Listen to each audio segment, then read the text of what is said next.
If you have this type of stopper in your bathroom sink, and if it won't stay closed, then watch this video. I think I can show you how to fix it in about 30 seconds. So when these don't lock down, the problem is often that there's just not enough room or not enough travel for these things to engage the locking mechanism. So the fix is pretty simple. You just unscrew it out of the sink just a little bit, push down. Okay, we didn't do it enough. Push down again. Now look at that. It's locking. That's all you have to do is unscrew it a little bit to give it just a little bit more travel.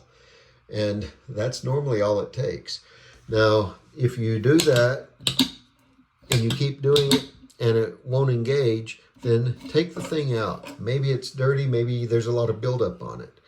But one thing you can do also once you've got it out is do a little test, see how it's engaging, locking.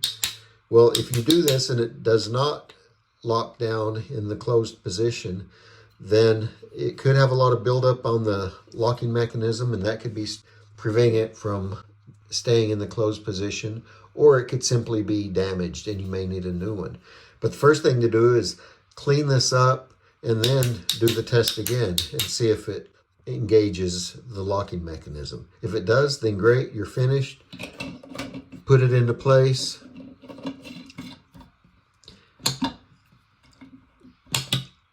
And adjust it until it starts locking, and you're done. If the mechanism is bad and it doesn't stay in the closed position, then you'll probably just need to replace it. They're pretty cheap, and as you can see, it's a very simple thing to replace these. I hope this video has been helpful to you. I really appreciate you watching. Have a great day.